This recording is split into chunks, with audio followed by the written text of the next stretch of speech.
बच्चों आज हम सीखेंगे एक्सरसाइज 2.5 क्लास 9th का क्वेश्चन नंबर 16th।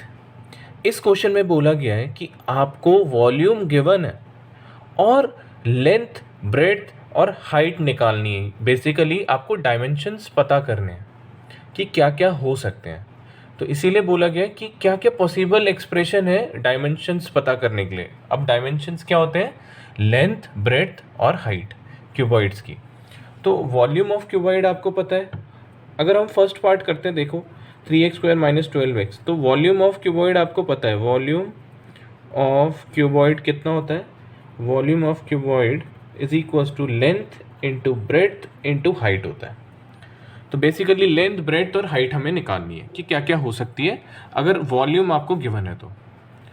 तो सबसे पहले यार आपको 3x² माइनस 12x जो गिवन है उसमें 3x कॉमन दिख रहा होगा, है ना? तो अंदर क्या बचेगा? x minus 4। तो देखो ये अपनी हो गई लेंथ, ये अपनी हो गई ब्रेड्थ, या ये हो गई अपनी हाइट। पर बेसिकली आपको ये भी पता रहना चाहिए कि अगर मैं लिखता हूँ लेंथ मान लेता हूँ, सपोज करते हैं कि 2 है, ब्रेड्थ मान लो 3 है और हाइट मान लो 4 है।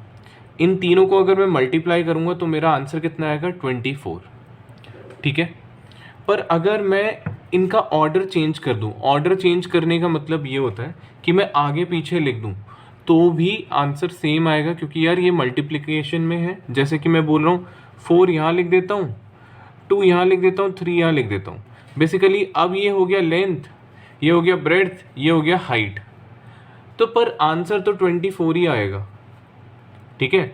अगर आप इन तीनों को भी इंटरचेंज कर दो तो भी आंसर जो भी आएगा वो सेम ही आएगा। तो बेसिकली हम इन तीनों को अगर मल्टीप्लाई करेंगे तो हमें वॉल्यूम मिल जाएगा, जो कि कितना होगा? 3x² minus 12x। ठीक है। तो यही अपनी होगी डायमेंशंस। लेंथ हो गया 3, ब्रेड्थ हो गई x, और x माइनस 4 हो सकता है कि हाइट हो। पर हमें ये स्पेसिफिकली ये नहीं पता कि लेंथ, ब्रेड्थ और हाइट क्या होगी पर्टिकुलरली, पर यही होगी, इन तीन के अलावा और कुछ नहीं होगी। ठीक है। मतलब मैं कहने का मतलब ये समझाना चाह रहा हूँ कि 2, 3, 4 है आपके पास, मान लीजिए लेंथ, ब्रेड्थ और हाइट। पर मैं अगर ऑर्डर चेंज भी करता हूँ ना तो आंसर सेम आएगा। सिमिलरली मैं x को आगे लिख दूँ, 3 को पीछे लिख दूँ, उससे कुछ मैटर नहीं होगा, आंसर तब भी 3x² माइनस 12x ही आएगा। ठीक है। सेकेंड पार्ट करते हैं। सेकेंड पार्ट कह रहा है 12ky² plus 8ky minus 20k, ये आपको वॉल्यूम गिवन है।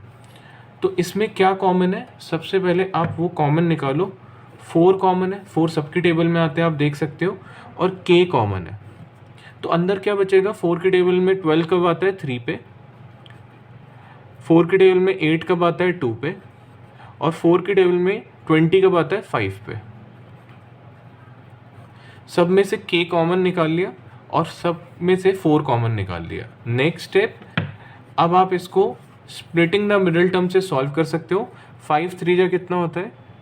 5 माइनस 5 इंटू 3 होता है माइनस 15। बच्चों आपको पता है 5 माइनस 2 माइनस 3 कितना होता है? 2 के बराबर होगा। तो हमें 2 को ऐसे तोड़ना है कि यार मल्टीप्लाई करके तो माइनस 15 आ जाए और प्लस माइनस करके ये प्लस 2 ही रहे। तो हमने क्या लिख दिया? 5 माइनस 3।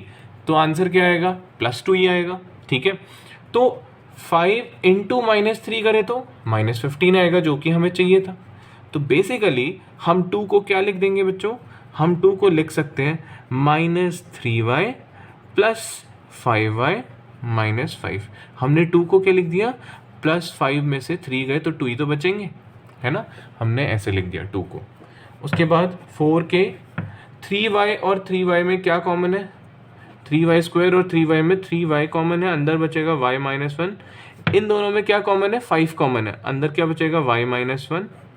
तो आंसर आ गया 4 के y माइनस 1 और 3y प्लस 5। ठीक है। तो यार ये जो तीन वैल्यू आई है 4k, y माइनस 1 और 3y प्लस 5, ये हमारी क्या हो सकती है, वॉल्यूम का फॉर्मूला तो हमें पता ही है ना, length into breadth into height. ये हमारी लेंथ, ब्रेड्थ और हाइट हो सकती है। तो आप लिखोगे पॉसिबल एक्सप्रेशन